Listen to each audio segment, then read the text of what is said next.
Billionaire left divorce, papers on the table, and gave his pregnant wife 48 hours to leave for his new girlfriend. But he and his mistress didn't know their worst nightmare was just beginning. My beautiful family, this is a great story of a very powerful wife. Please don't skip the video. A short prayer for everyone. May God bless you and give you whatever your heart desires. Don't forget to press the like button and drop a comment. I am with my brother. Let's begin the story. When queens are betrayed, they don't weep, they sharpen their crowns. The divorce papers lay scattered across the Carrara marble countertop like fallen leaves, their crisp white edges catching the morning light that streamed through the floor-to-ceiling windows of the Park Avenue penthouse. Amanda Johnson stood motionless for exactly 3 seconds, her dark brown eyes scanning the legal documents with the precision of a sniper acquiring a target. At 36, Amanda possessed the kind of commanding presence that had made grown men stutter during Goldman Sachs board meetings. Her rich mahogany skin seemed to glow against the stark white kitchen, and her natural hair was styled in an elegant updo that spoke of both sophistication and strength. The Harvard MBA hanging in her home office had opened doors, but her brilliant strategic mind had demolished walls entirely. 3 months pregnant and feeling invincible rather than vulnerable, Amanda picked up the papers Michael had so carelessly abandoned beside her morning espresso. She read each clause with the methodical attention she once gave to billion-dollar merger documents, her lips curving into a smile that would have terrified her former corporate adversaries. Then she laughed. It started as a low chuckle deep in her throat, then expanded into rich, full-bodied laughter that echoed through the $15 million penthouse like thunder. This wasn't the bitter laugh of a broken woman or the hysterical sob of someone in denial. This was the laughter of a chess grandmaster who had just realized her opponent had walked directly into checkmate. 48 hours, she said to the empty kitchen, her voice carrying the authority that had once silenced hostile boardrooms. You actually think 48 hours is enough to erase a queen? The click of stiletto heels against marble announced an unwelcome intrusion.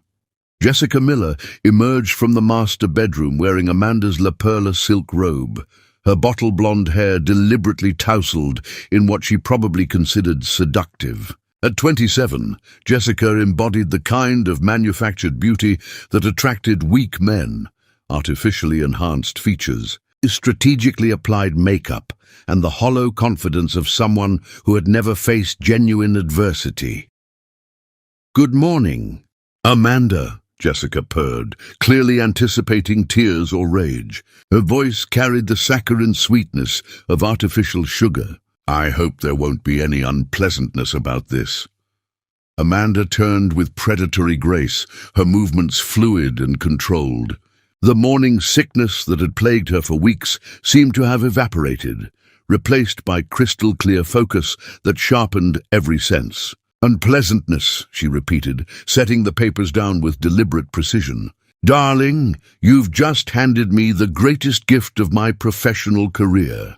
Michael Davis appeared in the doorway, his face already showing the stress lines that success had failed to erase. At 40, he retained the soft features that had once attracted Amanda, but 7 years of marriage had revealed his true character, entitled, insecure, and ultimately forgettable. His tech company existed because of his father's connections and Amanda's strategic guidance, though he'd conveniently forgotten both facts. "Amanda, I know this seems sudden," Michael began, his voice carrying that condescending tone she'd learned to despise. "But we both understand this marriage reached its expiration date. Jessica and I have been discussing—" "Have you now?" Amanda interrupted, walking to the kitchen island with the fluid confidence of a panther stalking prey. "And what fascinating conversations those must have been.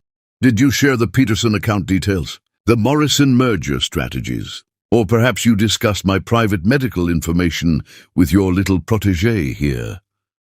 The temperature in the room seemed to drop several degrees. Michael's face went pale, and Jessica took an involuntary step backward. Amanda retrieved her phone from the marble counter, scrolling through her contacts with practiced ease. "I've been wondering when you'd finally develop enough spine for this conversation, Michael. 4 months of suspicious behavior, unexplained absences, and pathetically obvious lies. Did you really believe I wouldn't prepare for this moment?" She pressed a contact number, never taking her eyes off Michael's increasingly panicked expression. "Jennifer." "Amanda Johnson. Yes, we're implementing the full protocol immediately. Davis Technologies audit the Peterson investigation and run that background check on Jessica Miller we discussed." She paused, watching Jessica's manufactured confidence crumble in real time. "Perfect. I'll expect the preliminary findings within the hour." "What are you doing?" Michael's voice cracked slightly, the entitled bravado beginning to fracture.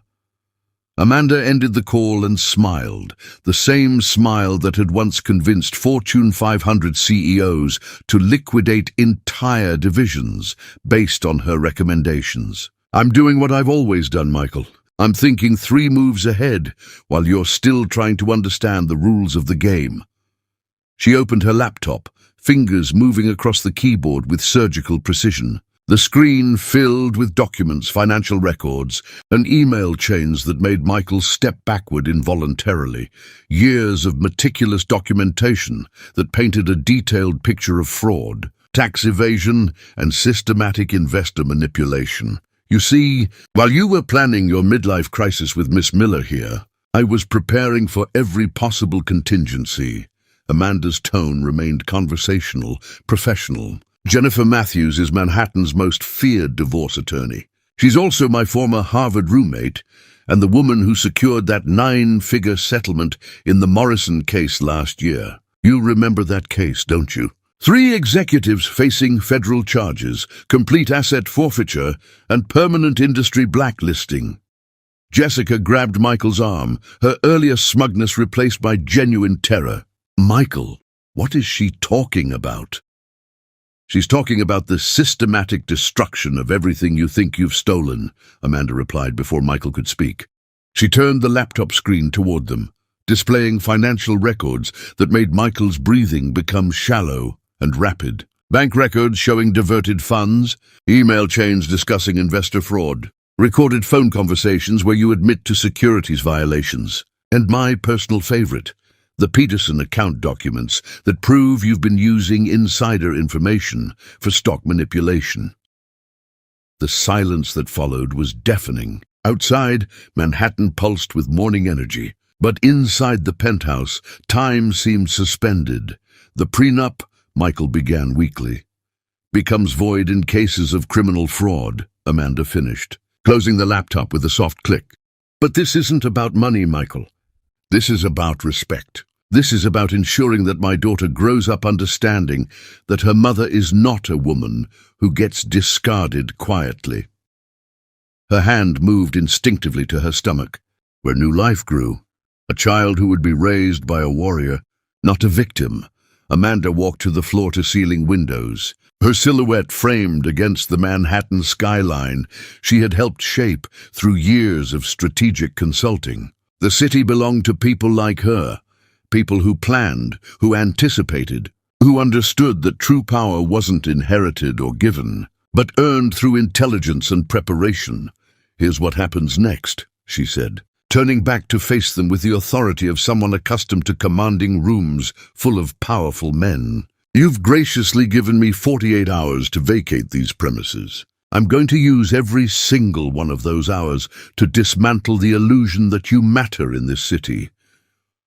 Michael's voice came out as barely a whisper. "You can't do this." "I'm not doing anything, Michael. I'm simply sharing information that should have been disclosed years ago." Amanda gathered the divorce papers, her movements deliberate and controlled. "Your investors deserve to know about the Peterson fraud. The Securities and Exchange Commission deserves those recorded conversations. And Miss Miller's current employer deserves to understand exactly what kind of person they've hired for their corporate communications team." Jessica's face had gone white. "You recorded us." "I recorded everything," Amanda said simply. Every phone call, every meeting, every conversation where either of you discussed my marriage, my pregnancy, or my business relationships. New York is a one-party consent state, which makes all of those recordings completely legal and admissible in both civil and criminal proceedings. The power dynamic in the room had shifted completely. Where Michael had expected to find a broken woman begging for mercy, he had discovered a chess grandmaster who had been orchestrating this endgame for months. Jessica looked between them, finally understanding that she hadn't stolen a prize.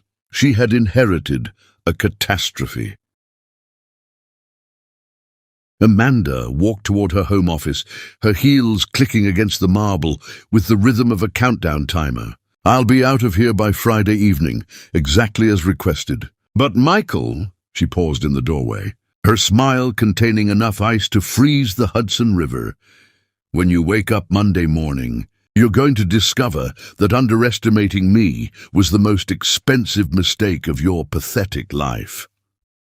Behind her, she could hear Jessica's panicked whispers and Michael's stammered attempts at damage control. But Amanda Johnson was already planning 3 moves ahead, visualizing the empire that would rise from the ashes of their betrayal. 48 hours to pack, Michael. I only need 48 minutes to end you. Chapter 2. The Royal Departure. A queen never flees. She makes her exit a coronation. Friday evening arrived with the precision of Amanda's strategic planning. The Park Avenue penthouse hummed with carefully orchestrated activity as Manhattan's most exclusive relocation service, the same company that had discreetly moved 2 Supreme Court justices and the Secretary of Treasury, executed Amanda's departure. With military efficiency, she stood in her walk-in closet, a space larger than most Manhattan studio apartments, selecting items with the calculated precision of a general choosing weapons for battle. Every piece represented power. The midnight black Armani suits that had intimidated opposing counsel in federal court, the crimson Louboutin heels that had clicked across marble floors during presentations that moved billions, the vintage Chanel collection that had graced charity galas where she'd cultivated relationships with the city's most influential power brokers. "Mrs. Johnson, your transportation has arrived," announced Maria Santos, the housekeeper who had served the Davis household for 9 years. Her voice carried profound respect that Michael had never earned, and her dark eyes held the admiration reserved for those who recognize authentic strength. Maria had witnessed Amanda's transformation over 48 hours, from betrayed wife to strategic predator, and understood she was observing history. Amanda nodded gracefully, fastening pearl earrings that had been a gift to herself after securing her first $10 million consulting contract. The lustrous orbs caught the chandelier light, casting subtle reflections across the mirror that revealed a woman completely transformed by purpose. Gone was any trace of the wife who had discovered infidelity 2 days prior. In her place stood a corporate warrior preparing for total conquest. The rhythmic sound of designer luggage wheels against Italian marble echoed through the penthouse as Amanda's meticulously curated possessions were transported toward their new destination. She had selected nothing sentimental, nothing that acknowledged the life she was abandoning. Instead, she had chosen symbols of the empire she was building: her collection of international business awards, her Harvard diplomas, her library of first-edition strategy texts, and most importantly, the extensive documentation files that contained the ammunition for Michael's destruction. Jessica appeared in the master bedroom doorway, draped in one of Amanda's $5,000 silk robes. The irony was exquisite. The girl was literally wearing the spoils of a war she had already lost without realizing it. "I want you to understand that I hold no animosity toward you personally," Jessica declared, her voice artificially sweetened with false magnanimity. "Michael explained that your marriage had been emotionally dead for years." Amanda paused in her packing. turning to study Jessica with the detached fascination of a scientist examining an interesting but ultimately irrelevant specimen.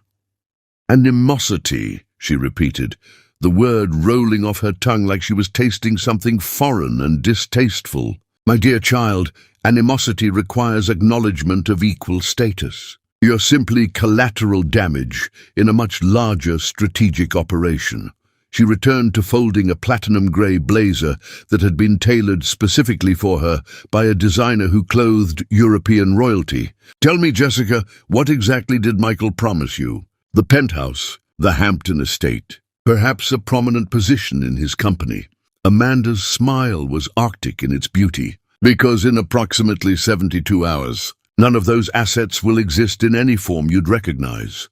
The color drained from Jessica's artificially enhanced features as the implications penetrated her comprehension. She had assumed Amanda's departure represented surrender, not the opening movement of total warfare. Michael emerged from his home office, his face haggard from 2 sleepless nights spent frantically attempting damage control. His fingers were stained with ink from signing emergency documents, and his usually pristine appearance had deteriorated into something approaching desperation. "The Hamptons' property," he said without preamble, his voice hoarse from hours of phone negotiations. "Your name isn't on the deed. The yacht, the art collection, the wine cellar, you have no legal claim to any of it." Amanda continued packing with unhurried precision, folding each garment as if she had unlimited time rather than 30 minutes remaining before her departure deadline. "Legal claims are fascinating constructs, Michael. They depend entirely on the legitimacy of the ownership structure." She placed a hand-beaded evening gown into tissue paper with reverent care. "What happens to property acquisitions when the underlying income is proven fraudulent? When tax evasion is documented? When federal prosecutors begin asset seizure proceedings?" The question hung in the air like smoke from an explosion. Michael's breathing became shallow as he processed the implications of his crumbling empire. "You're bluffing," he whispered, but his voice carried no conviction. "Am I?" Amanda closed her suitcase with a decisive snap, the sound echoing like a judge's gavel delivering final verdict. "Maria, would you please confirm that my documents have been securely transferred to the vehicle?" The housekeeper nodded with obvious satisfaction. "Yes, Mrs. Johnson. All 15 boxes of financial records, the safe deposit box contents, and your personal files are loaded and secured." Jessica's eyes widened with dawning horror. "What documents?" 7 years of meticulous record-keeping, Amanda explained with professional detachment. "Bank statements, email correspondences, recorded phone conversations, CC filing irregularities, tax document discrepancies, and my personal favorite, the complete Peterson account reconstruction that proves systematic investor fraud dating back to your company's initial public offering." She walked to the floor-to-ceiling windows one final time, gazing out at the Manhattan skyline that would soon bow to her influence rather than Michael's inherited mediocrity. The city pulsed with evening energy, millions of people pursuing their ambitions while unaware that they were witnessing the transfer of significant power. "Mrs. Johnson," Maria said softly, "the building manager and several neighbors have gathered in the lobby. They wish to pay their respects."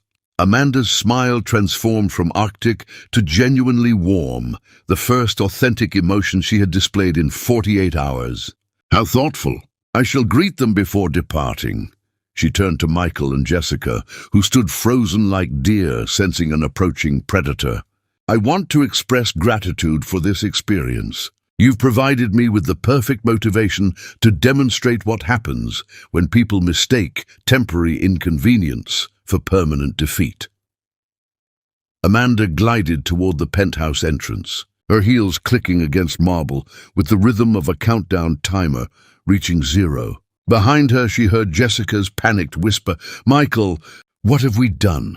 The elevator descended through 15 floors of Manhattan luxury, carrying Amanda toward the lobby where her future awaited. Through the mirrored walls, she observed her reflection, a woman transformed by betrayal into something far more dangerous than she had ever been as a wife. The lobby doors opened to reveal Mrs. Chen from the 12th floor, Mr. Rodriguez from the penthouse across the hall, and 3 other neighbors who had witnessed Amanda's grace under pressure over the years. They stood in respectful formation, their expressions conveying admiration rather than pity.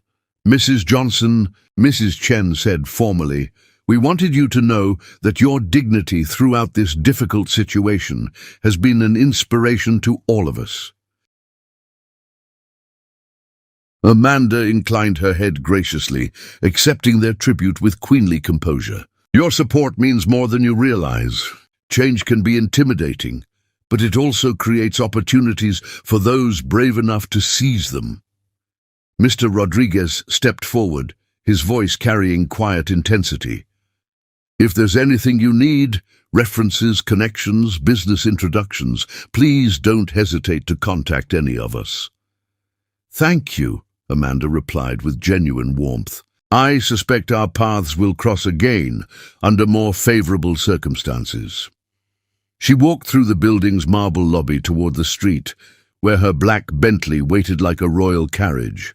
The driver, a distinguished gentleman named James, who had served Manhattan's elite for 2 decades, opened the rear door with ceremonial precision. "Where to, Mrs. Johnson?" he inquired respectfully. "The St. Regis," Amanda replied, settling into the leather interior with fluid elegance. "The presidential suite has been prepared for my arrival."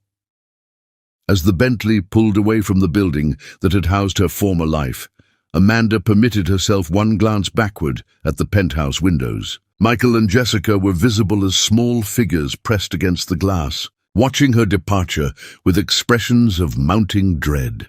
Amanda retrieved her phone and placed a call that would initiate the next phase of her strategic campaign. "Jennifer, Amanda Johnson, the preliminary phase is complete. Initiate full disclosure protocols Monday morning. Yes, every document, every recording, every piece of evidence." She paused, watching Manhattan's lights blur past the window as her new life accelerated into motion. "And Jennifer, make sure the press receives advance copies. I want this story to lead every business publication in the city." The Bentley merged into Manhattan traffic, carrying Amanda Johnson toward her coronation as the city's newest power broker. Behind them, the penthouse grew smaller until it disappeared entirely, much like Michael's relevance in her expanding universe. The Queen has left the building. Now watch the castle crumble. Chapter 3. The Empire Begins. Every revolution starts with a single phone call from someone who refuses to lose. 10 days after her departure from Park Avenue, Amanda Johnson sat in the corner office of a newly leased Midtown Manhattan suite, her growing belly barely visible beneath a tailored charcoal Armani blazer. The morning light streamed through floor-to-ceiling windows that offered a commanding view of the Chrysler Building, and the space hummed with the energy of empire building in its earliest, most dangerous phase. At nearly 4 months pregnant, Amanda had discovered that expectant motherhood sharpened rather than dulled her predatory instincts. The child growing within her seemed to fuel an almost supernatural level of strategic clarity, as if her unborn daughter was already contributing to the family business of total domination. Her phone rang with the distinctive chime reserved for priority contacts. "Johnson Strategic Consulting, Amanda speaking." "Amanda, it's Richard Thompson from Morrison Industries." The voice carried the exhausted relief of a man who had found salvation after months of corporate chaos. "I've been reviewing the strategic analysis you sent yesterday regarding our expansion into the European markets.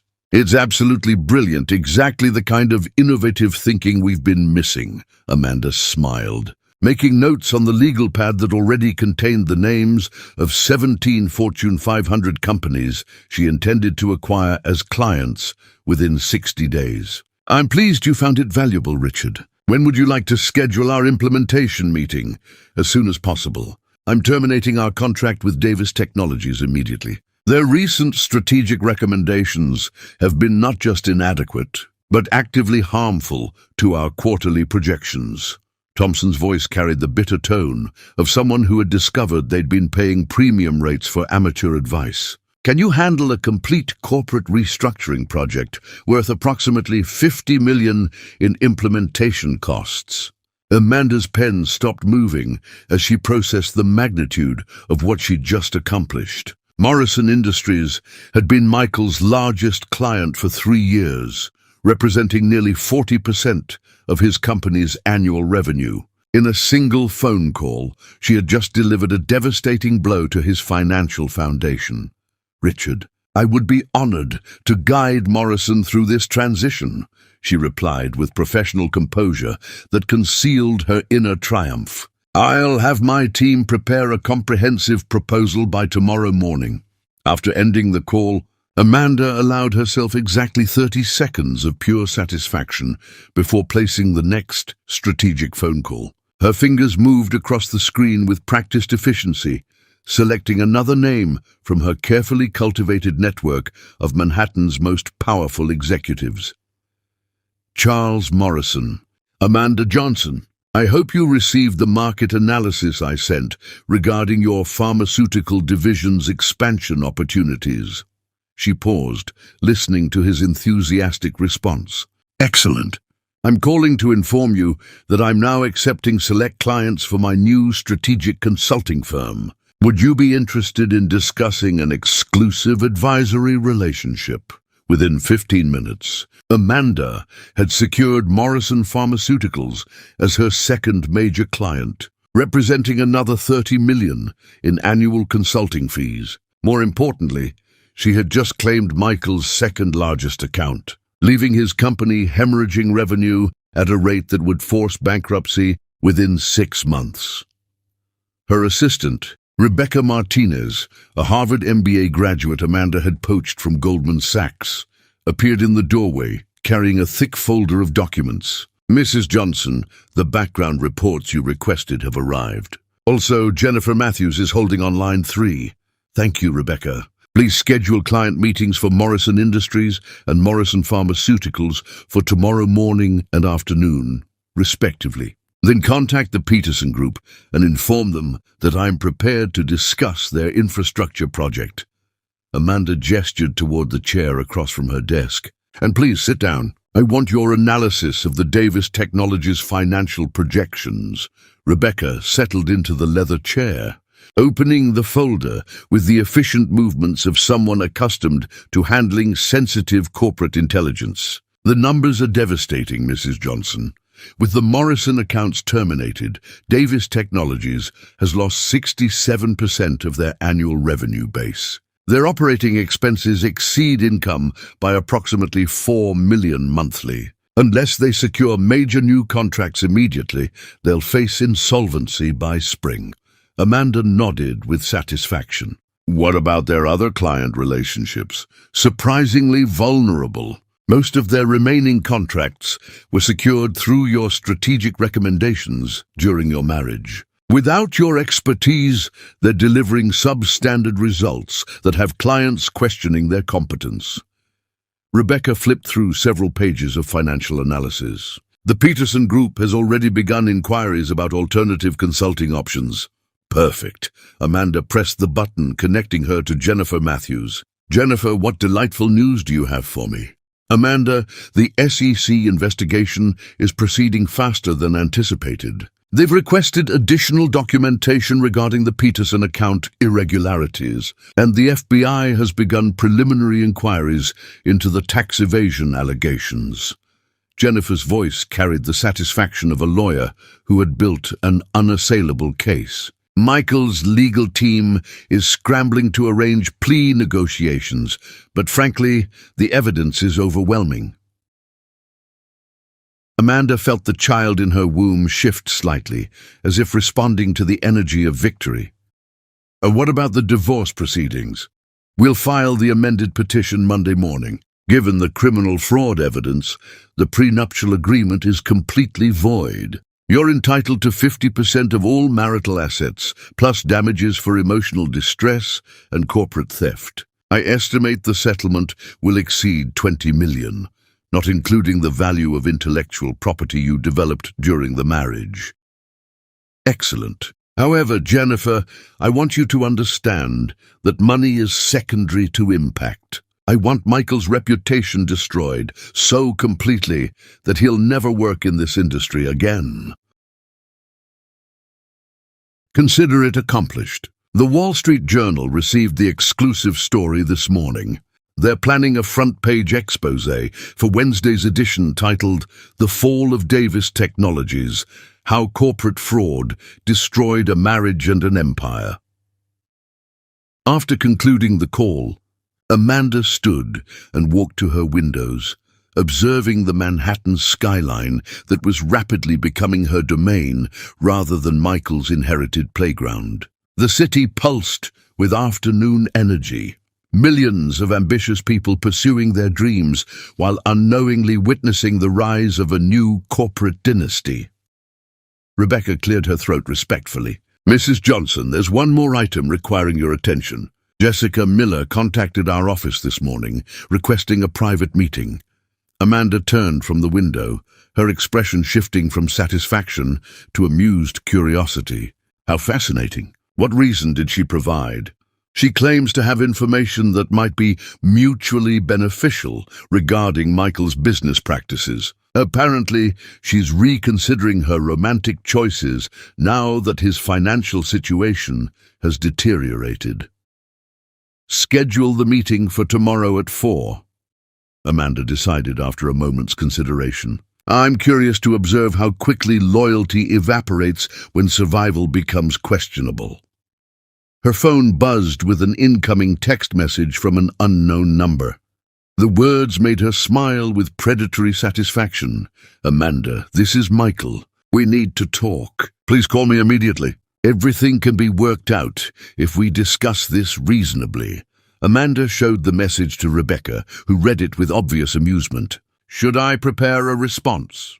"No response necessary," Amanda replied, deleting the message without a second thought. Desperation is never attractive, and I have no interest in negotiating with someone who has nothing left to offer. She returned to her desk, where a stack of contracts awaited her signature. Agreements that would establish Johnson Strategic Consulting as Manhattan's premier corporate advisory firm within 90 days. Each signature represented another step toward total market domination and Michael's complete professional exile. The intercom chimed with Rebecca's voice. "Mrs. Johnson, the Peterson Group is on line 1. They're ready to discuss terminating their relationship with Davis." "Technologies!" Amanda picked up the phone. With the confidence of someone who had already won a war her enemies didn't realize they were fighting.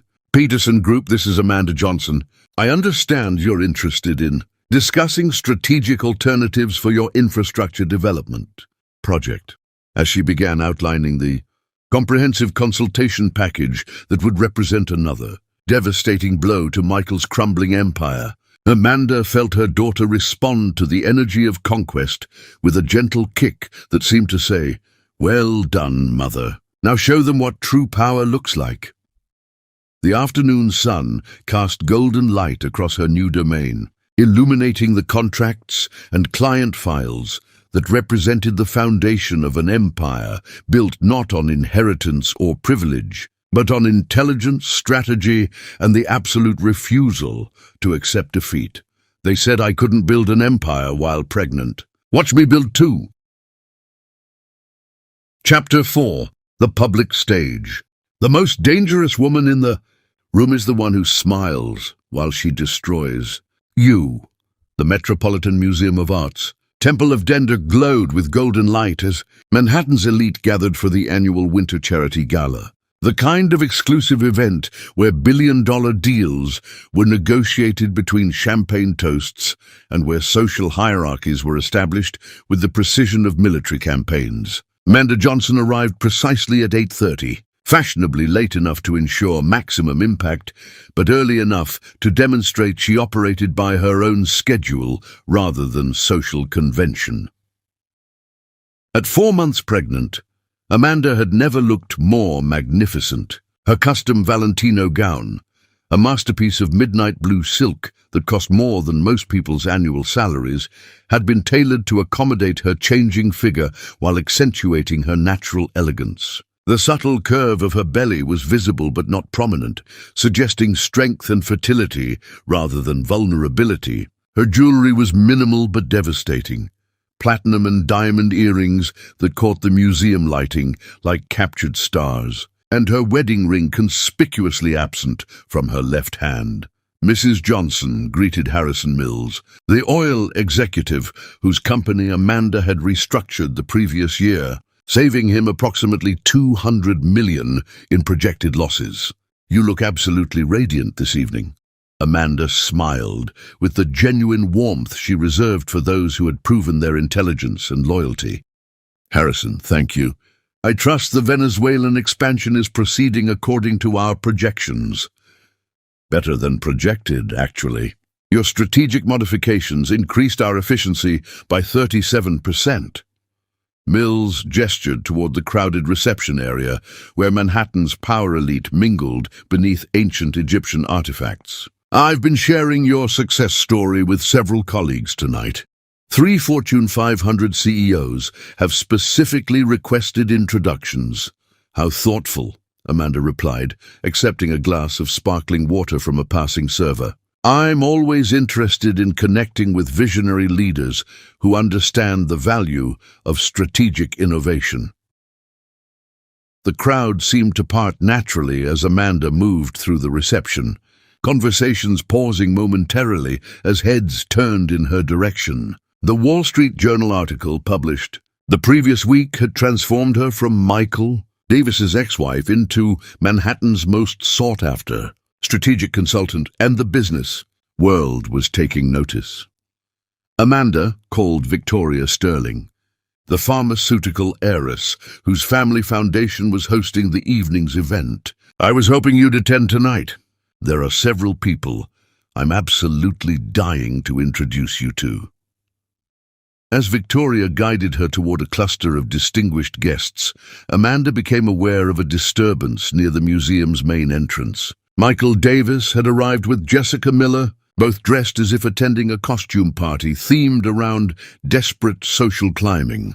Michael wore a tuxedo that looked expensive but fit poorly, suggesting financial constraints had forced him toward rental rather than custom tailoring. Jessica's dress, a garishly sequined creation that belonged at a casino rather than the Metropolitan Museum, clung to her enhanced curves with the subtlety of advertising. "My God," whispered Victoria, following Amanda's gaze. "Is that actually Michael Davis? I heard his company was facing some difficulties, but he looks absolutely haggard." Amanda observed her former husband with clinical detachment. Michael's face showed the strain of 3 weeks spent watching his empire collapse in real time.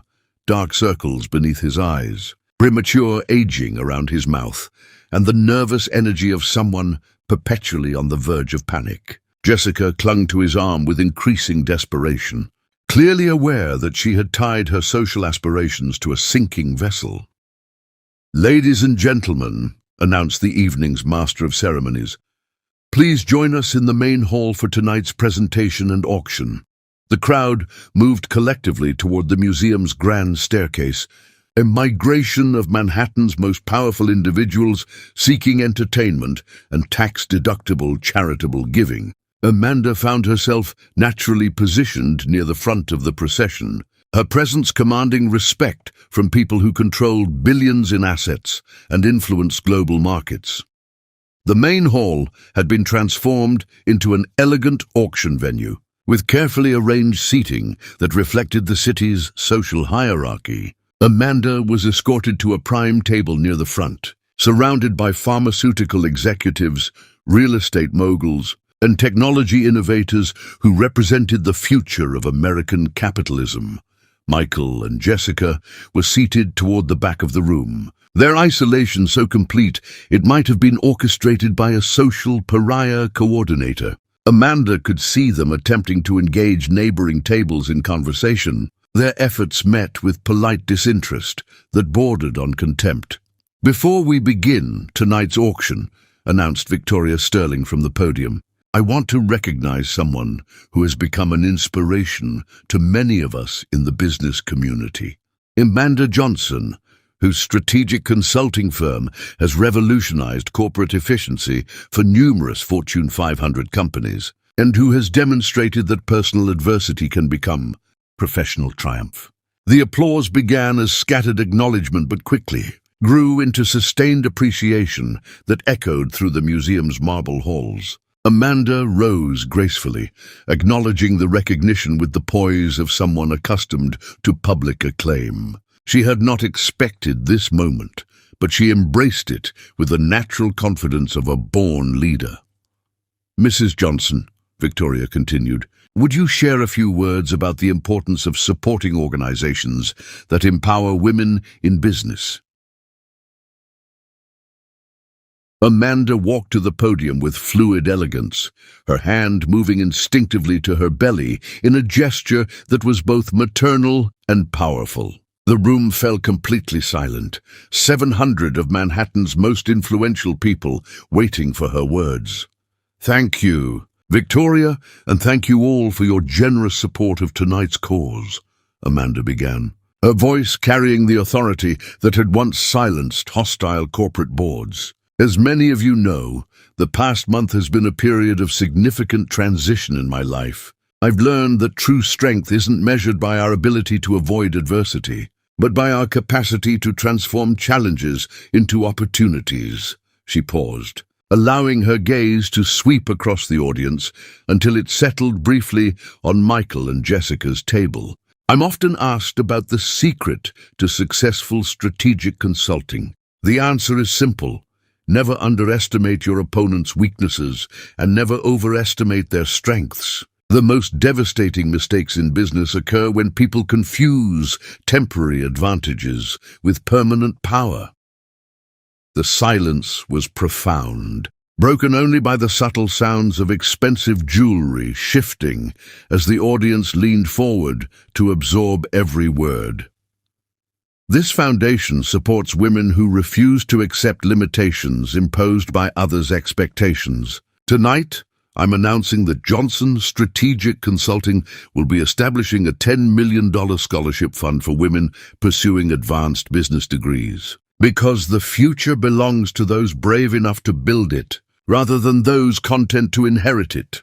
The applause exploded like thunder, hundreds of Manhattan's elite rising to their feet in sustained appreciation. Amanda remained at the podium, accepting the ovation with royal composure while observing the impact of her words on strategic targets throughout the audience. At the back of the room, Michael's face had gone ashen. Jessica appeared to be having difficulty breathing, her artificial composure cracking as she realized the magnitude of the power shift occurring before her eyes. Furthermore, Amanda continued as the applause gradually subsided, "I'm pleased to announce that 3 major Fortune 500 companies have committed to implementing our revolutionary efficiency protocols over the coming year, representing approximately $200 million in economic impact. Charles Morrison, the pharmaceutical executive whose company Amanda had recently secured as a client, stood and began applauding again. Within seconds, the entire room was on its feet once more, the ovation lasting nearly 2 full minutes. As Amanda returned to her seat, she was immediately surrounded by executives eager to discuss potential business relationships. Business cards appeared from every direction, along with invitations to private dinners, exclusive retreats, and high-level strategic planning sessions. "Amanda," said William Harrison, the technology billionaire whose AI company dominated global markets, "I've been following your work with Morrison Industries. Would you be available for a private consultation regarding our expansion into European markets?" "I'd be delighted to discuss it," Amanda replied, accepting his card with professional grace. "Have your people contact Rebecca Martinez tomorrow morning to schedule a preliminary meeting. Meanwhile, across the room, Michael and Jessica sat in increasing isolation as neighboring tables actively avoided interaction with them. The Wall Street Journal article had made Michael radioactive in Manhattan business circles, and Jessica's association with his fraud investigation had rendered her equally unwelcome. "We should leave," Jessica whispered urgently, her voice carrying panic that was audible to nearby tables. "This is humiliating." "We can't leave," Michael replied through gritted teeth. "That would make us look guilty." "We are guilty," Jessica shot back, her composure finally cracking completely. "And everyone in this room knows it." Amanda observed their disintegration with detached satisfaction while simultaneously engaging in conversations that would cement her position as Manhattan's premier strategic consultant. The evening had exceeded her most optimistic expectations, transforming what might have been an awkward social encounter into a coronation ceremony. As the formal program concluded and guests began socializing over coffee and dessert, Amanda found herself at the center of Manhattan's power structure. CEOs sought her advice, pharmaceutical executives discussed potential partnerships, and technology innovators requested strategic guidance for international expansion. The contrast with Michael's situation could not have been more complete. He and Jessica made their exit during the dessert course, slipping away like shadows, while the room's attention remained focused on Amanda's magnetic presence. "Mrs. Johnson," said Harrison Mills as the evening wound toward its conclusion, "I hope you'll consider this just the beginning of your emergence as Manhattan's most influential business leader. Tonight's response suggests you have unlimited potential for impact." Amanda smiled with the confidence of someone who had just watched her enemies destroy themselves in public. "Harrison, I believe the most important victories are the ones that seem effortless to outside observers. Tonight wasn't about defeating anyone. It was about demonstrating what happens when intelligence meets opportunity. I didn't come here to compete, darling. I came here to win." Chapter 5. The Weapon in Her Womb. They called my pregnancy a weakness. I turned it into a war cry. The boardroom at Johnson's Strategic Consulting hummed with controlled intensity as Amanda Johnson, now visibly pregnant at 5 months, commanded the attention of 12 Fortune 500 executives seated around the custom Italian marble conference table. Her emerald green Armani maternity suit had been tailored to perfection, accentuating rather than concealing her growing belly, transforming what lesser women might consider a liability into a symbol of unassailable power.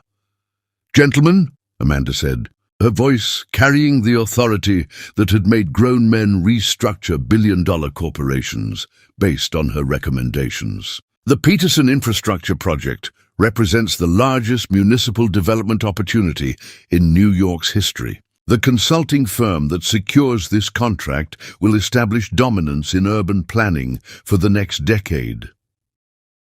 Charles Morrison leaned forward, his pharmaceutical empire having grown by 30% since partnering with Amanda 6 weeks earlier. "What's your projected timeline for implementation?" "Amanda, 6 months for preliminary assessment, 18 months for complete infrastructure redesign, and a 5-year maintenance contract worth approximately $80 million annually." Amanda's hand moved to her belly in a gesture that had become her signature. Maternal protection combined with strategic dominance. "The child I'm carrying will grow up in a city reshaped by our vision." Harrison Mills, whose oil company had seen record profits after implementing Amanda's efficiency protocols, nodded approvingly. "The symbolism is perfect. Building the future while literally creating the future." Through the floor-to-ceiling windows of her corner office, Amanda could see the December snow beginning to dust Manhattan's skyline. Winter in New York was brutal and unforgiving, much like the business environment she had learned to dominate with surgical precision. Her pregnancy had progressed beautifully, each week bringing increased energy rather than the fatigue other women experienced. Her assistant Rebecca appeared in the doorway with an expression that suggested urgent but positive news. "Mrs. Johnson, there's been a development regarding the Peterson project. The mayor's office has requested an immediate meeting. Reschedule for tomorrow morning, Amanda replied without hesitation. And contact Jennifer Matthews. I want a full legal review of the municipal contracting protocols before we proceed. After the executives had departed with their new marching orders, Amanda settled into her leather chair and opened the folder containing intelligence reports on Michael's deteriorating situation.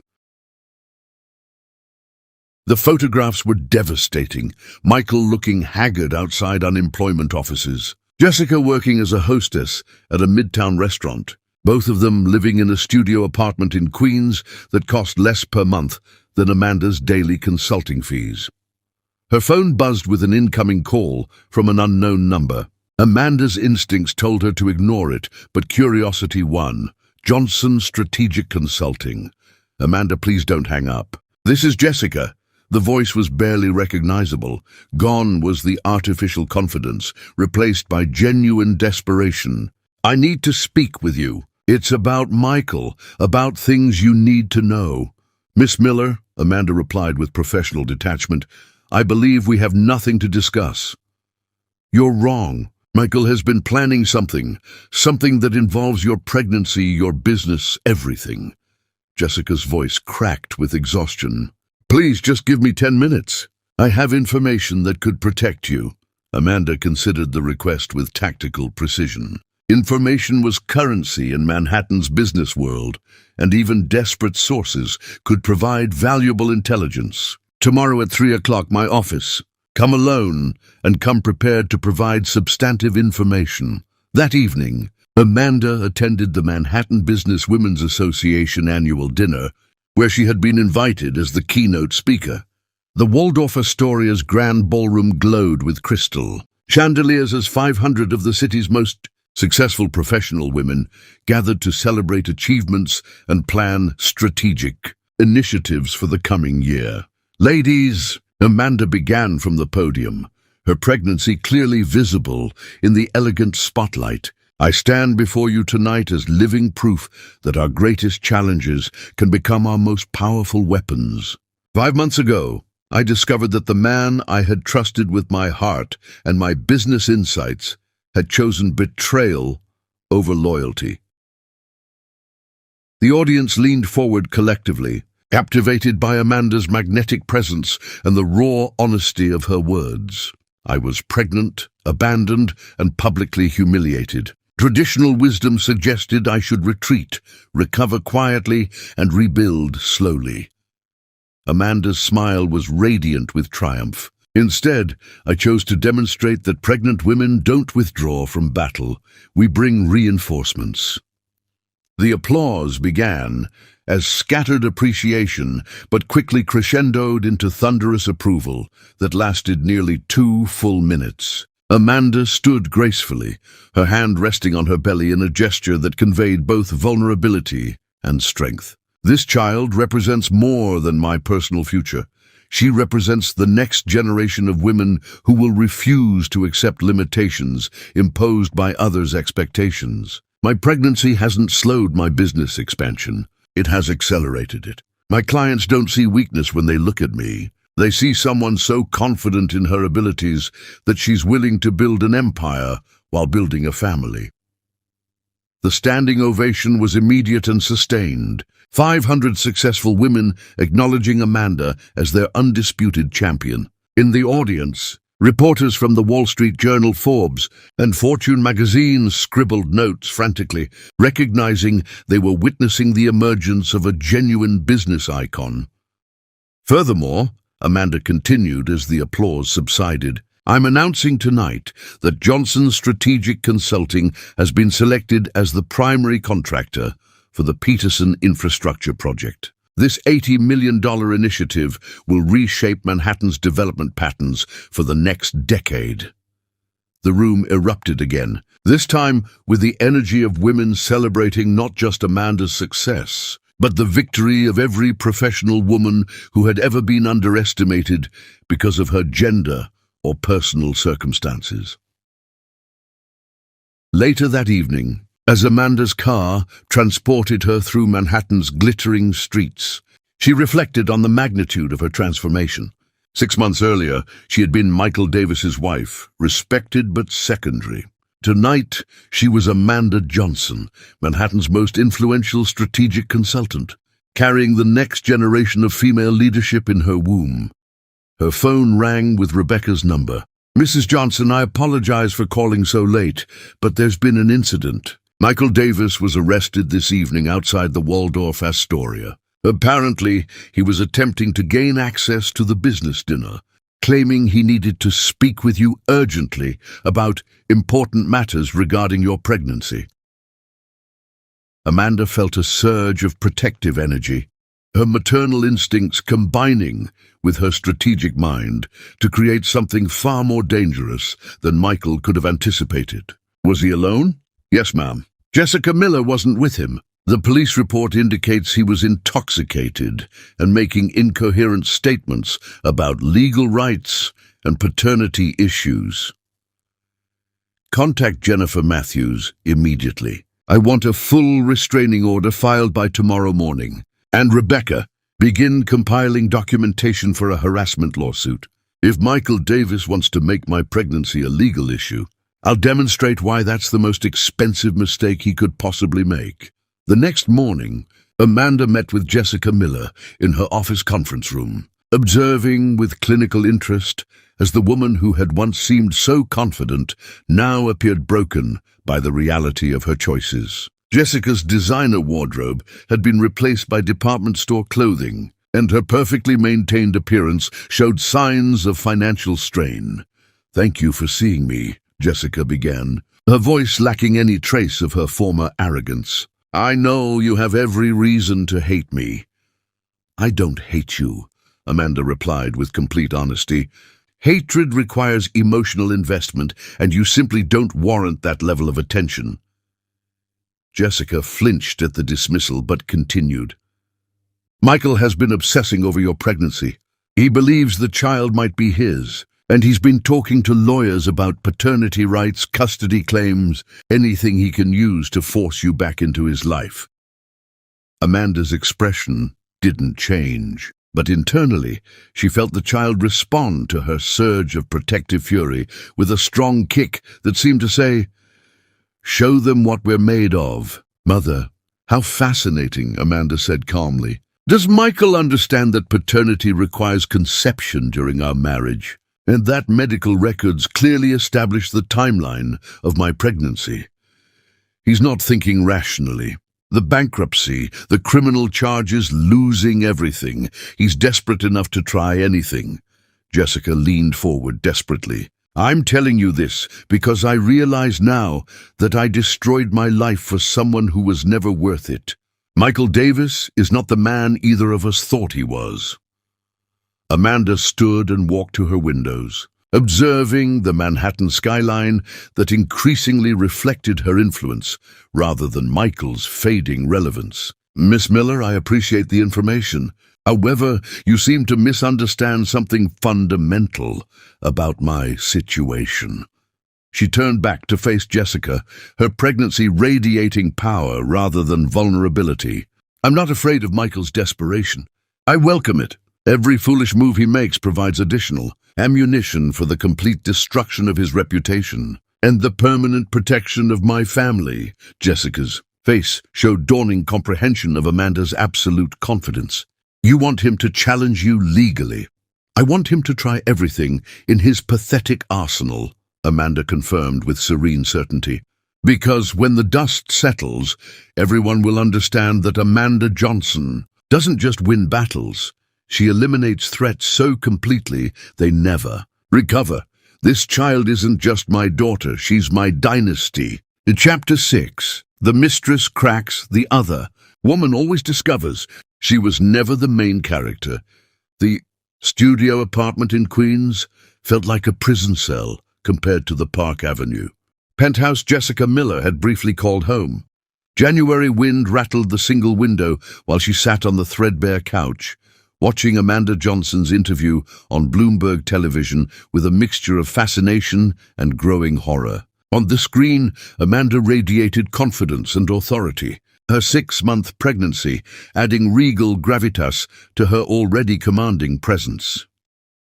The key to strategic consulting, Amanda was saying to the interviewer, is understanding that every challenge contains the seeds of its own solution. When my personal life underwent dramatic changes last year, I chose to view disruption as opportunity rather than defeat. Jessica turned up the volume, desperate to understand how the woman she had so carelessly dismissed had transformed into Manhattan's most celebrated business leader, while her own life had disintegrated into poverty and regret. "Mrs. Johnson," the interviewer continued, "your firm has secured over $300 million in contracts since November. How do you balance such rapid expansion with preparing for motherhood?" Amanda's smile was luminous with triumph. "My daughter isn't separate from my business success. She's part of it. Every contract I negotiate, every strategic decision I make, is building the world she'll inherit. Pregnancy hasn't slowed my ambitions. It's given them deeper purpose." The camera captured Amanda's hand moving to her belly in the gesture that had become her trademark. Protective, powerful, and utterly confident. Jessica felt something break inside her chest as she recognized the gulf between Amanda's soaring trajectory and her own catastrophic fall. "Turn that off." Michael's voice cut through the apartment like a blade. He emerged from the bathroom, his appearance shocking even by recent standards. Unshaven, wearing the same clothes for 3 days, his eyes held the manic intensity of someone teetering on the edge of complete breakdown. "She's talking about the Peterson project again," Jessica said softly, not moving to change the channel. $80 million, Michael. That could have been yours. It was mine," Michael exploded, his voice cracking with hysteria. "That project, those clients, that entire network, I built all of it. She stole my life, my future, everything I worked for." Jessica watched him pace the cramped apartment like a caged animal, his movements erratic and increasingly violent. This was not the confident businessman who had seduced her away from her previous relationship. This was something broken, something dangerous. "Maybe you should stop watching her interviews," Jessica suggested carefully. "It's not healthy." "Don't tell me what's healthy." Michael spun toward her, his face twisted with rage that seemed directed as much at her as at Amanda. "You have no idea what I've lost because of her manipulation." Jessica flinched at his tone, suddenly aware that she was trapped in 800 square feet with someone whose sanity was rapidly deteriorating. "Michael, please calm down. Getting angry won't change anything." "Won't change anything," he laughed, a sound completely devoid of humor. "Jessica, I've been working on something that will change everything. Amanda thinks she's untouchable, but she's made one crucial mistake." "What are you talking about?" Michael walked to their tiny kitchen table, pulling out a manila folder filled with documents, photographs, and what appeared to be surveillance reports. "I've been documenting her business practices, her client meetings, her personal routines. There are inconsistencies in her corporate filings, potential conflicts of interest, violations that could bring down her entire empire."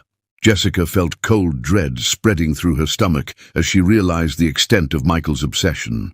"You've been following her, taking pictures." "I've been gathering evidence," Michael corrected, his eyes gleaming with manic purpose. "Amanda Johnson isn't the business genius everyone thinks she is. She's a fraud, just like she always accused me of being. And when I expose her, when I destroy her reputation the way she destroyed mine, everything will go back to the way it was meant to be." "Michael, this is insane. You can't what? Can't fight back. Can't reclaim what's rightfully mine." He grabbed Jessica's shoulders with enough force to leave bruises.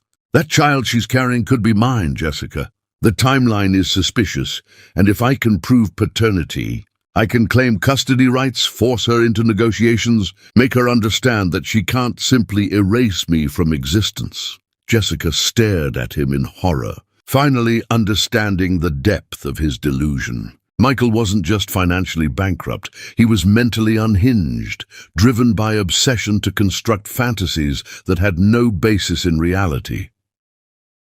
"The baby isn't yours," she said quietly. "We both know the conception timeline. You were with me when—" "Shut up!" Michael shoved her backward, sending her stumbling against the wall.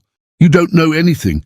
You're just another mistake, another complication I have to manage while I fix this situation."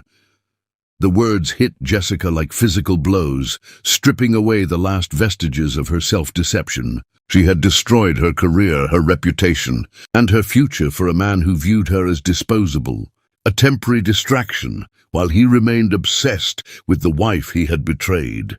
On the television, Amanda's interview continued, the camera capturing her in the elegant conference room where she commanded respect from Fortune 500 executives. The contrast between Amanda's rising empire and Jessica's collapsing reality was so stark, it seemed impossible they existed in the same universe. "Ladies and gentlemen," Amanda was saying, "success in strategic consulting requires understanding human psychology as much as business fundamentals. People make decisions based on emotion first, then rationalize with logic afterward. The most effective consultants are those who can predict emotional responses and plan accordingly." Jessica realized with crushing clarity that Amanda had predicted everything. Michael's breakdown, her own regret, the inevitable self-destruction that would follow their betrayal. While they had been playing at romance, Amanda had been orchestrating their mutual destruction with surgical precision. Michael was still ranting about lawsuits and custody claims, his voice becoming increasingly shrill as his paranoid theories grew more elaborate. Jessica stopped listening, focusing instead on Amanda's composed presence on the screen. "My advice to young women entering the business world," Amanda continued, "is to never allow anyone to define your value or limit your potential. The moment you accept someone else's assessment of your worth, you begin to shrink rather than grow." The irony was devastating. Jessica had spent her entire adult life seeking validation from men like Michael, compromising her integrity for temporary security, accepting limitations others imposed rather than building her own foundation. Amanda had faced the same betrayal Jessica had helped orchestrate, yet had emerged stronger, wealthier, and more influential than ever. "I need to get out of here," Jessica said suddenly, interrupting Michael's increasingly incoherent monologue about business conspiracies and legal revenge. "What? Where are you going?"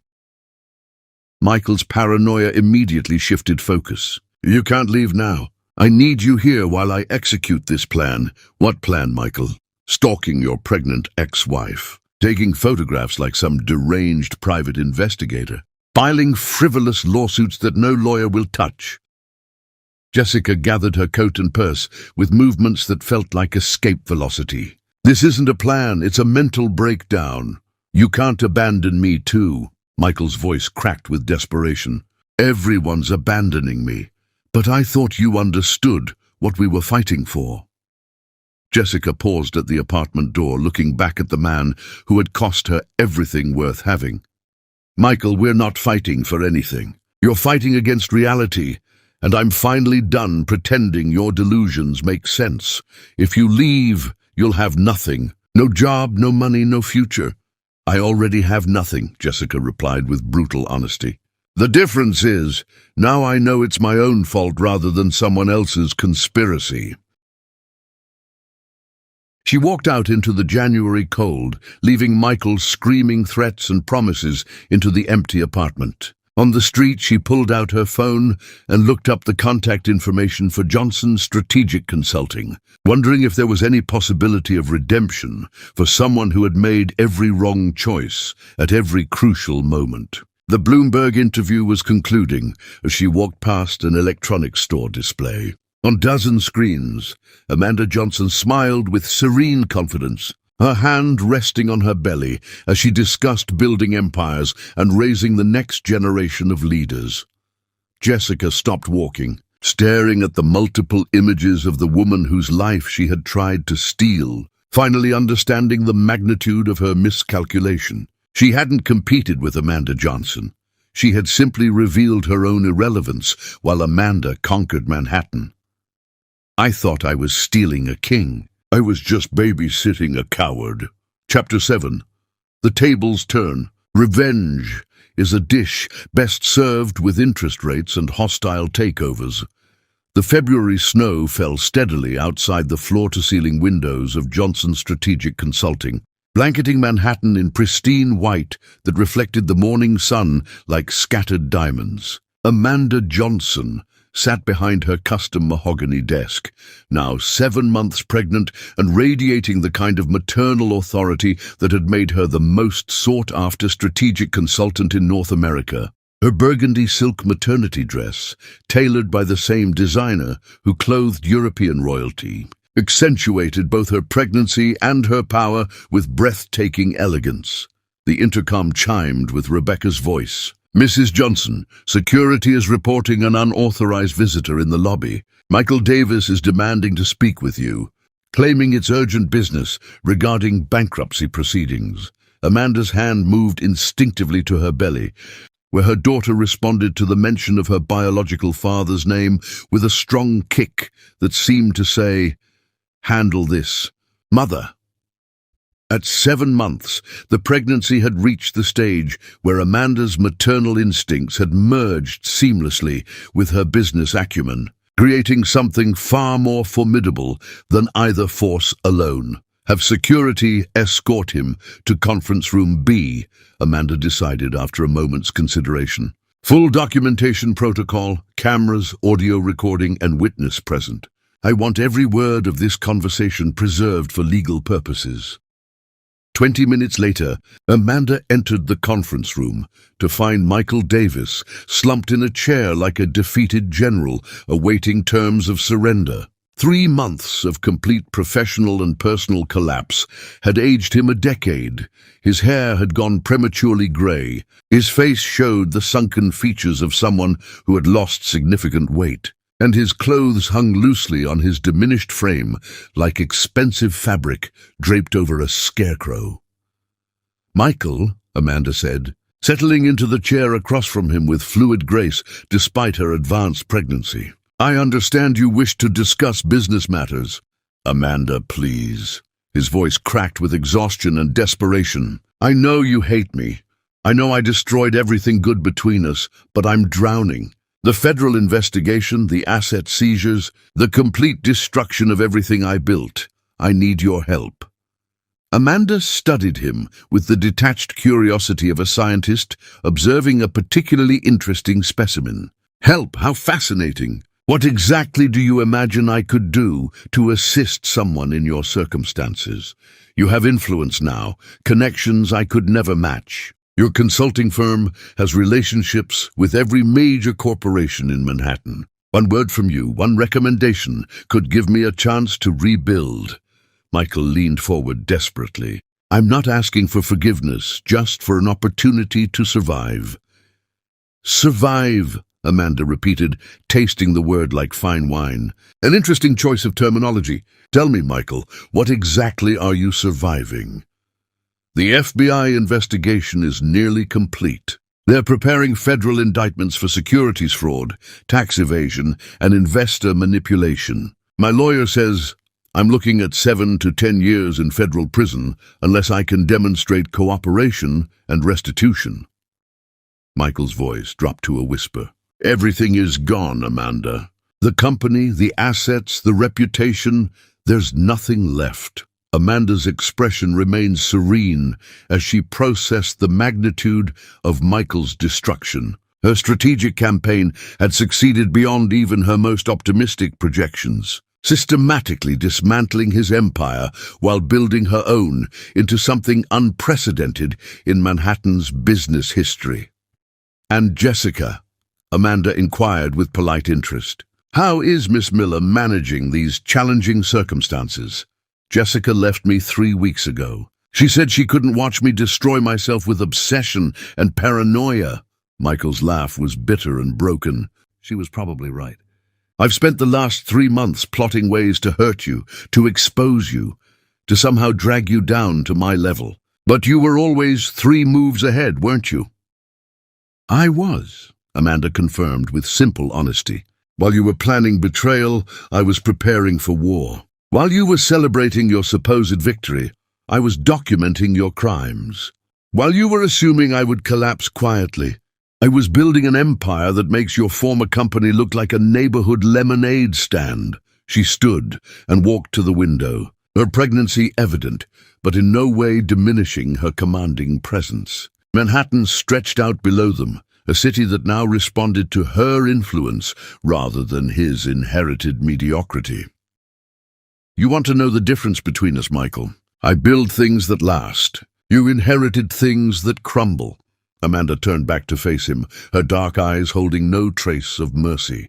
Your father's connections, your trust fund advantages, your assumption that being born wealthy made you intelligent, all of it was built on quicksand. I know I was wrong about everything, Michael said, his voice breaking completely. I know I threw away the best thing in my life for someone who never mattered. But Amanda, I'm begging you, not as your ex-husband, not as someone who hurt you, but as someone who's about to lose everything. Please help me. Amanda returned to her chair, moving with the deliberate grace of someone who held absolute power over another person's fate. You're asking me to help you. Let me understand this correctly. You want the woman whose marriage you destroyed, whose trust you betrayed, whose business insights you stole, to somehow rescue you from the consequences of your own actions. I know how it sounds. It sounds like the fantasy of someone who fundamentally misunderstands the nature of power, Amanda interrupted, her voice cutting through his desperation like surgical steel. Let me explain something about consequences, Michael. When you left those divorce papers on our kitchen counter, you weren't just ending a marriage, you were declaring war on someone who had spent 7 years learning every weakness in your armor. Michael's face went pale as he began to understand the scope of Amanda's strategic planning. Every client you've lost, every investor who's abandoned you, every business relationship that's dissolved, none of it was coincidence. It was orchestrated. While you were playing house with Jessica Miller, I was systematically destroying every foundation your professional life was built upon. You planned all of this. I planned every piece of it, Amanda confirmed with serene satisfaction. Your SEC investigation, based on documents I provided, your criminal charges, evidence I compiled over 3 years of marriage, your social exile, information I shared with carefully selected individuals, your complete professional destruction, the natural result of exposing incompetence that had been hidden by my strategic contributions. Michael stared at her in horror as the full magnitude of his miscalculation became clear. You've been planning my destruction for years. I've been preparing for every contingency since the day I realized. You viewed our marriage as a business merger rather than a partnership. Amanda's hand moved to her belly, where her daughter kicked approvingly. This child will grow up understanding that her mother doesn't just win battles, she prevents them by ensuring her enemies destroy themselves. Amanda, please. I'll do anything, sign anything, pay anything, admit to anything. Just give me one chance to start over. Amanda studied him for a long moment, observing how completely the entitled businessman had been reduced to a beggar pleading for scraps. Michael, you seem to misunderstand something fundamental about our current relationship. She leaned forward slightly, her voice dropping to barely above a whisper. I'm not your savior. I'm not your second chance. I'm not your path to redemption. Her smile was beautiful and absolutely terrifying. I'm your consequence.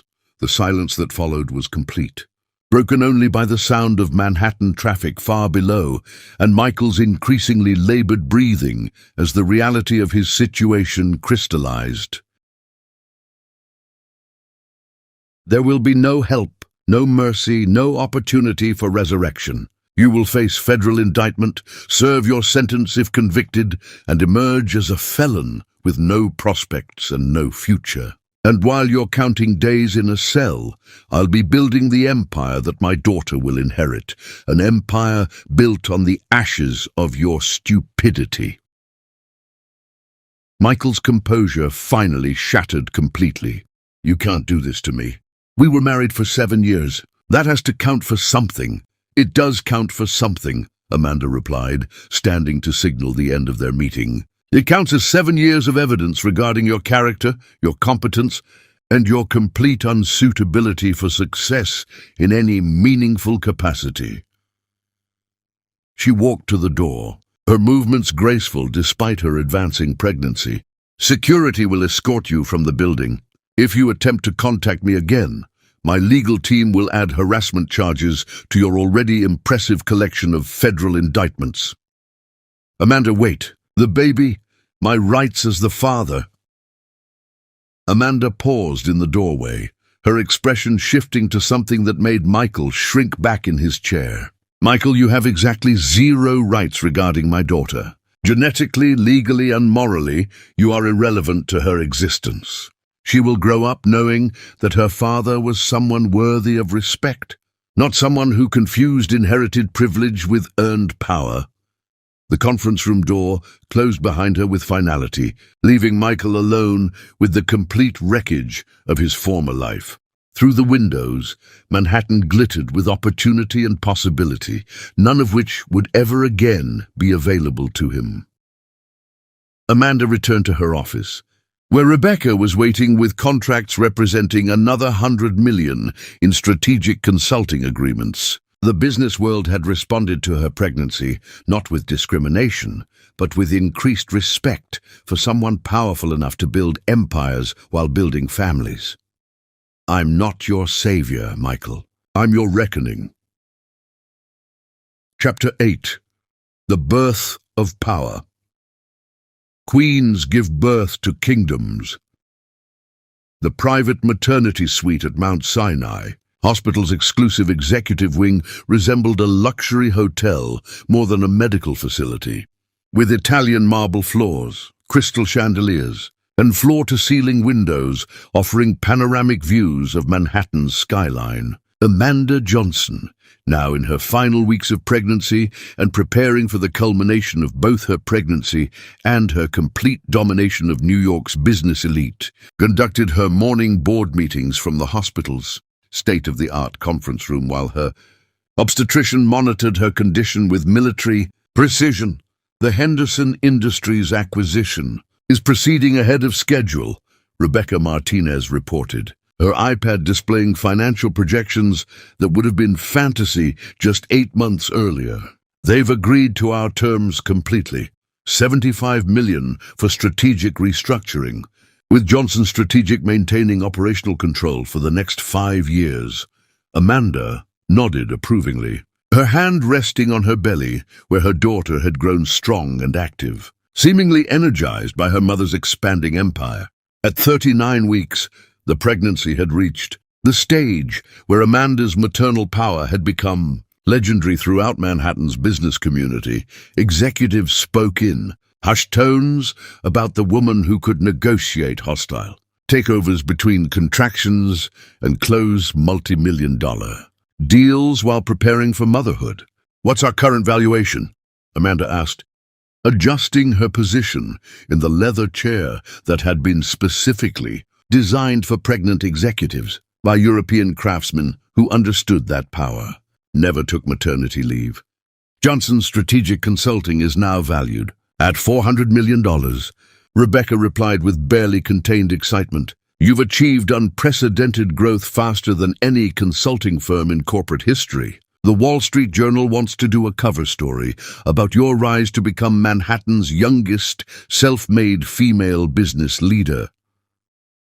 Amanda smiled with serene satisfaction, watching through the windows as Manhattan pulsed with morning energy. The city that had once belonged to men like Michael Davis now responded to her influence with the deference traditionally reserved for royalty. Her transformation from abandoned wife to business empress had become the subject of Harvard Business School case studies and Forbes cover stories. Mrs. Johnson. Dr. Sarah Williams entered the room, with the respectful demeanor of someone who understood she was treating not just a patient, but a woman whose decisions affected global markets. Your latest tests show excellent progress. The baby is developing perfectly, and you're at full term. Based on current indicators, I'd expect delivery within the next few days. Excellent. My schedule is clear for the remainder of the week. I must say, in 20 years of practicing obstetrics, I've never seen a pregnancy where the mother's success seemed to enhance rather than complicate the gestational process. Dr. Williams consulted her chart with professional admiration. Your stress levels remain remarkably low despite your ambitious professional commitments. Amanda's daughter kicked vigorously, as if approving of the medical assessment.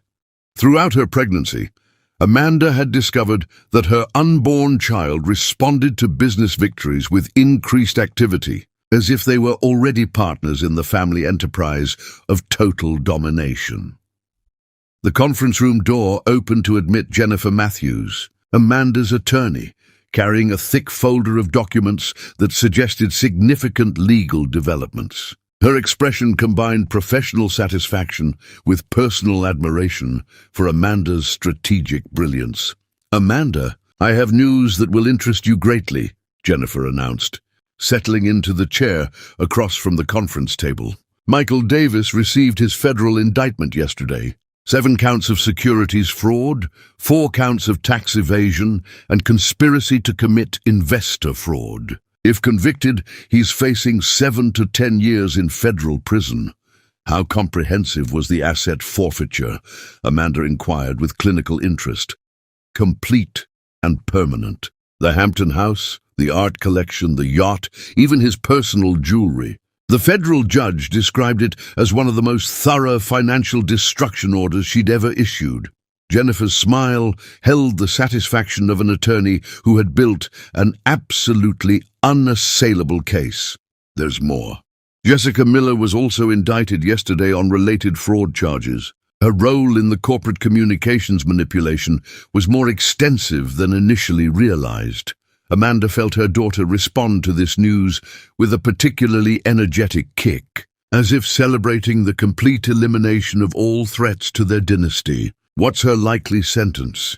3 to 5 years, plus financial penalties that will ensure she emerges from prison completely destitute. The prosecutor described her as a willing participant in systematic investor fraud, rather than an innocent victim of Michael's manipulation.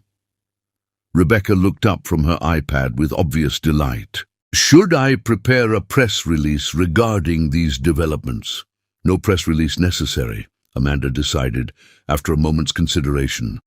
True power doesn't gloat, it simply continues building while obstacles remove themselves. The morning proceeded with characteristic efficiency as Amanda managed her expanding empire from the hospital conference room. Pharmaceutical executives sought her guidance via video conference. Technology innovators requested strategic partnerships through encrypted communications. And real estate moguls negotiated development projects through secure digital channels. At noon, Amanda's contractions began. "Dr. Williams," Amanda called calmly between meetings, "I believe it's time." The delivery proceeded with the same efficiency that characterized everything in Amanda's life. Between contractions, she approved quarterly reports, authorized international acquisitions, and finalized the establishment of the Amanda Johnson Institute for Strategic Leadership at Harvard Business School. Her daughter seemed to be timing her arrival to coincide with the completion of her mother's transformation into an unstoppable force of nature. Isabella Marie Johnson was born at 3:47 p.m. on May 23, 2025. Emerging into the world with a cry that sounded distinctly imperious, as if announcing her arrival to subjects rather than medical staff. "She's perfect," Dr. Williams announced, placing the baby on Amanda's chest. 8 pounds, 2 ounces of pure determination.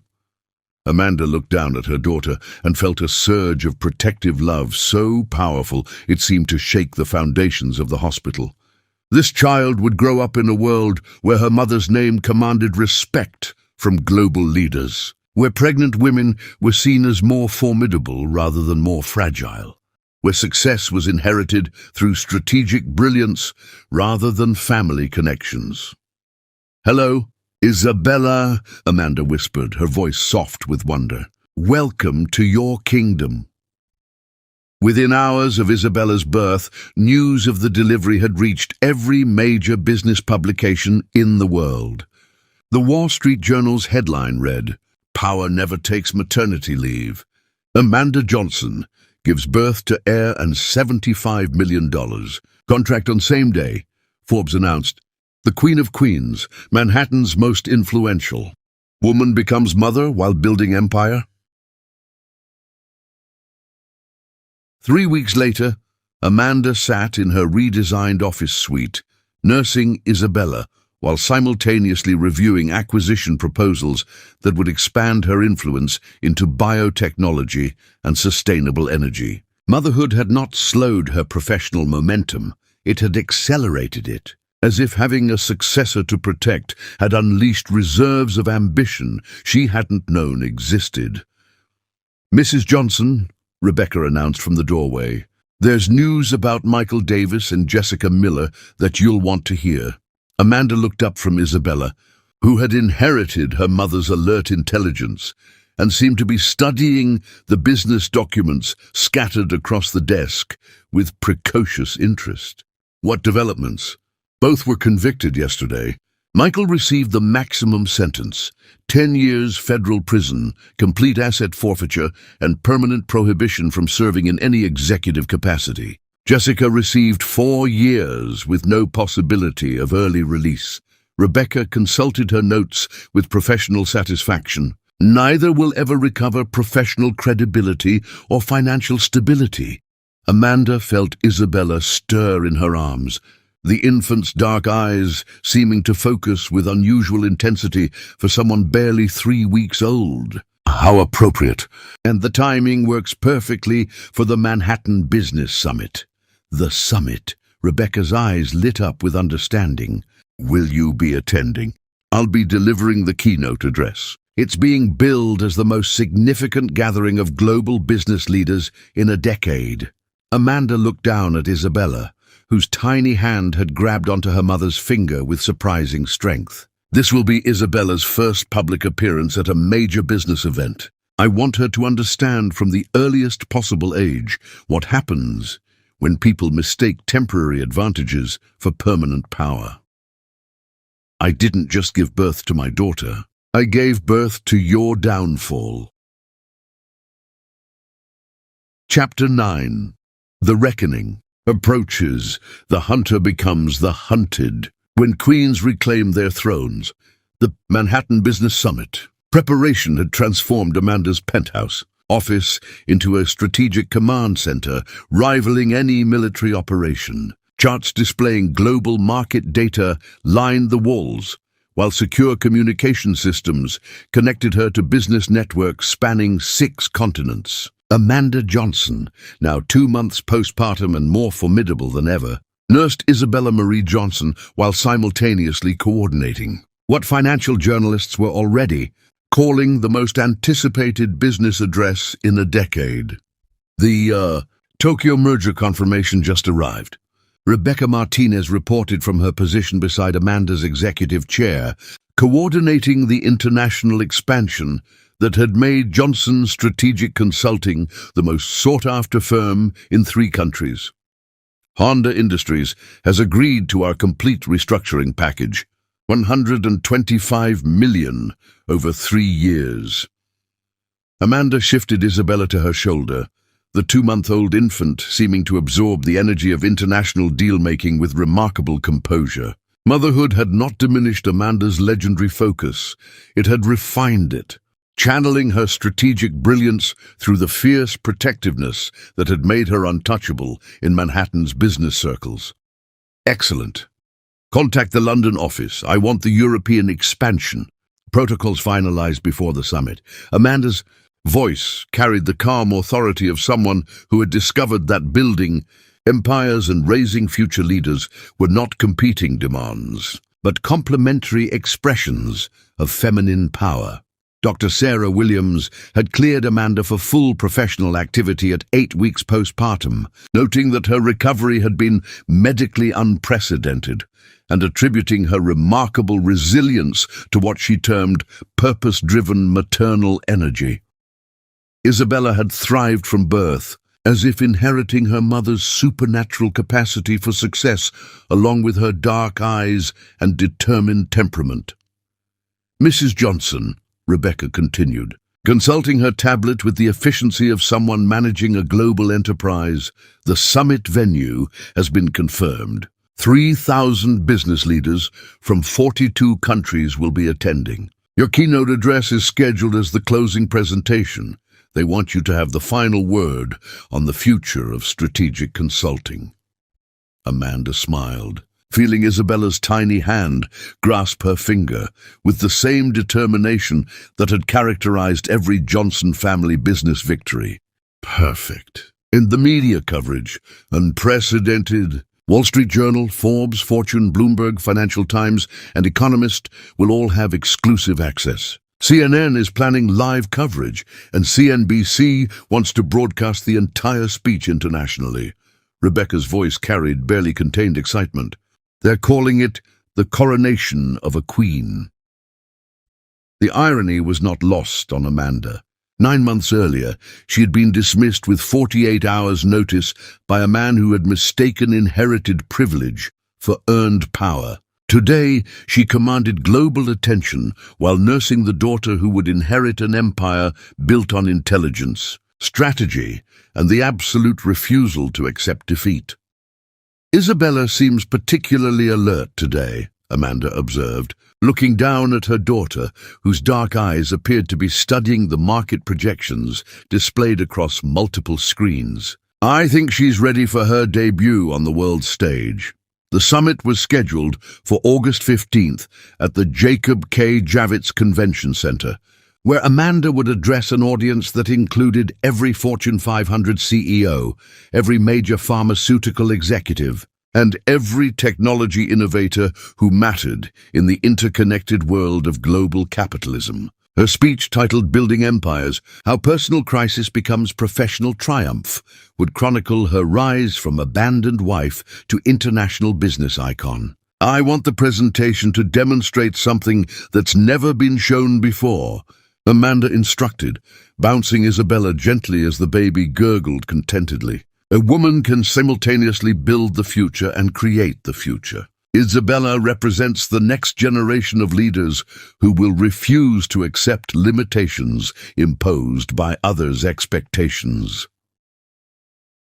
Rebecca nodded, making notes on her tablet. "Should I arrange for the special podium modification?" "Yes, I want Isabella visible throughout the address. The world needs to understand that maternal power and professional dominance are not contradictory forces, they're multiplicative ones." The weeks leading up to the summit had seen Amanda's influence expand across continents. Her biotechnology investments were revolutionizing medical research. Her sustainable energy initiatives were reshaping international environmental policy. And her strategic consulting protocols had become the global standard for corporate efficiency. Forbes had estimated her net worth at $500 million, making her one of the youngest self-made female billionaires in American history. Meanwhile, Michael Davis and Jessica Miller remained imprisoned in federal facilities, their convictions serving as cautionary tales about the consequences of underestimating strategic brilliance. Michael's 10-year sentence had been upheld on appeal, ensuring he would remain incarcerated until Isabella was old enough to understand why her mother had needed to eliminate threats to their family's security. "Mrs. Johnson," Rebecca announced, "I've received confirmation that the summit will be broadcast live in 43 languages. Your address will reach an estimated global audience of 50 million business professionals." Amanda felt Isabella respond to the energy of impending victory with excited movement. her tiny arms reaching toward the market displays as if already prepared to command the financial universe. 50 million witnesses to the demonstration of what authentic power looks like. The speech Amanda had crafted would serve multiple purposes, establishing her as the definitive voice of modern capitalism, introducing Isabella as the heir to a business dynasty, and providing a masterclass in strategic thinking that would influence corporate culture for decades. But more importantly, it would represent the complete transformation of a woman who had refused to accept dismissal quietly. "I want you to understand something. Isabella," Amanda whispered to her daughter as evening light cast golden rays across their Manhattan domain. "Your mother didn't just survive betrayal, she transformed it into triumph. You're being born into a world where women like us don't just participate in power structures, we create them." Isabella cooed softly, her dark eyes seeming to sparkle with inherited ambition and the genetic predisposition for strategic dominance that would define the next generation of business leadership. The countdown to Amanda's triumph had begun. In 72 hours, she would stand before the world's most powerful executives, holding the daughter who represented the future, delivering the address that would cement her legacy as the woman who had redefined success itself. Tomorrow, the world will witness the coronation of a queen and the funeral of fools. Chapter 10. The Final Victory. Some women survive their storms. I became the storm. The Jacob K. Javits Convention Center had been transformed into a cathedral of capitalism, with 3,000 of the world's most powerful executives gathered beneath soaring glass ceilings that reflected the August morning sun like scattered diamonds. Amanda Johnson stood at the podium's center, 11-week-old Isabella Marie Johnson, sleeping peacefully in a custom carrier designed to showcase both mother and daughter to the global audience, both dressed in coordinating ivory silk that seemed to glow under the stage lights. At 37, Amanda had achieved something unprecedented in modern business history. She commanded global markets while nursing an infant, managed international acquisitions while raising the next generation of female leadership, and had redefined power itself to include the fierce protectiveness of motherhood. The audience before her represented every Fortune 500 company, every major financial institution, and every government economic advisor who mattered in the interconnected world of international commerce. "Ladies and gentlemen," Amanda began, her voice carrying effortlessly through the vast convention hall. "9 months ago, I discovered that the man I had trusted with my heart, my business insights, and my future had chosen betrayal over loyalty. I was pregnant, publicly humiliated, and given 48 hours to disappear quietly from the life I had helped build."